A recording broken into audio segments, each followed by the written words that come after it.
Esse selo aí, ó, é o selo de Manu. Já tá na tela isso? Tá, né? Tá. Tá vendo esses chifres que ele tem? Esse selo, alguns acham que é Shiva. Porque Shiva, aí os conhecimentos que eu não saio do IPPB lá, que eu tô no grupo de estudo, ele era o senhor dos animais, né? Então, assim, esse cara numa posição de yoga fantástica, essa posição que é uma posição difícil na yoga, tá? Que você junta os dois pés aqui. Esse cara é como fosse o Noé da Índia. Inclusive o Shiva está relacionado à sabedoria. Os animais estão do lado, inclusive eu estava estudando, fui perguntar pro Wagner, cara, esse se ele... Falou assim, não, por que Shiva era senhor dos animais? Não, porque ele era tão pacificador que até as feras se acalmavam do lado dele. Só que alguns acham que é Shiva por causa dos animais. Só que esse selo, ele tem o nome de Manu, que seria o patriarca que trouxe o conhecimento de yoga para a Índia, que depois levou o conhecimento para os rishas, que foram feitos os... Então, quando você olha um selo desse, eu estou falando de um cara que é pós-diluviano. Eu estou falando de um cara que estava há 10 mil anos, talvez. Esse é na Índia, Manu. Ele também trouxe o conhecimento, agora você vai passar os selos, eu vou te falando cada nome que tem. Esse é o Viracocha, pode colocar. Aí você vai passando todos, pode colocar. Esse é o Viracocha, é Bolívia, se não me engano, tá? É a mesma história. O cara veio, levou conhecimento. Interessante. Ele levou conhecimento e ensinou um monte de coisa. Chegou uma certa época e falou, eu tenho que sair fora, pessoal. Pegou o negocinho dele e foi embora.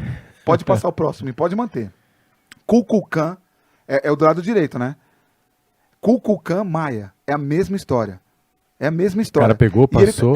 Só que os maias eles já tinham um aparato melhor para explicar. Então, você vê serpente embaixo, você vê folha, como se fosse um pássaro em cima, eu já vou explicar. Então, Viracocha, Bolívia, Kukulkan Maia, pode passar. Esse daí é o Quetzalcoatl. Esse é Azteca. Esse ele levou... na realidade, é a serpente emplumada que você acha em todo lugar. Por que serpente emplumada? Era o que eu tinha... Por que serpente com asa? O que quer dizer isso? Você acha espalhado em todo lugar. Você vê isso aí, você vê no Egito, você vê na Suméria. A mesma representação, cara, de povos. O que é serpente? A explicação, você tem... A explicação, essa pega muito parecido com a explicação da Índia. A serpente que está embaixo, ela é relacionada com a energia Kundalini, que é relacionada à energia de estrutura, e está relacionado ao que tá, ao instintivo. É como o pessoal colocou a relação questão da Dona Eva e a serpente, que também simboliza a sabedoria. Exatamente, é a mesma relação. Cuidado se a gente vai ir para a fogueira, se a gente falar isso. Então o que acontece? É que aqui ele não está levando... Putz, não é possível que eu não trouxe, mas vou tentar explicar. Porque tem outras que mostram a serpente emplumada. Então, você tem... Na outra representação dele, você tem serpente. Então, é Quetzalcoatl.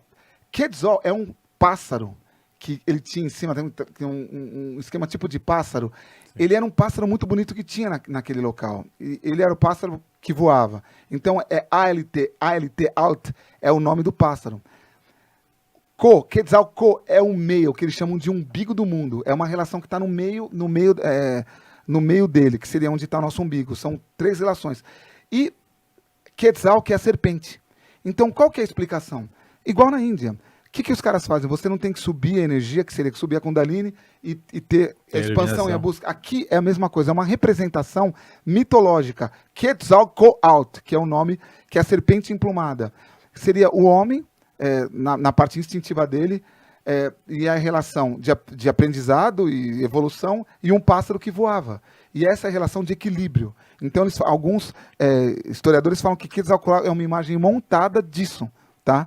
É uma representação dessa iluminação. Exatamente, da iluminação. E aí você vê o Naga na Índia, você vê as serpentes também com subida, e você vê no próprio paraíso. E qual que é o interessante sobre isso? Só no cristianismo que a serpente é algo negativo. Na Índia é algo extremamente de iluminação espiritual. A gente não pode nem falar isso. Claro que pode, a gente está na Inquisição.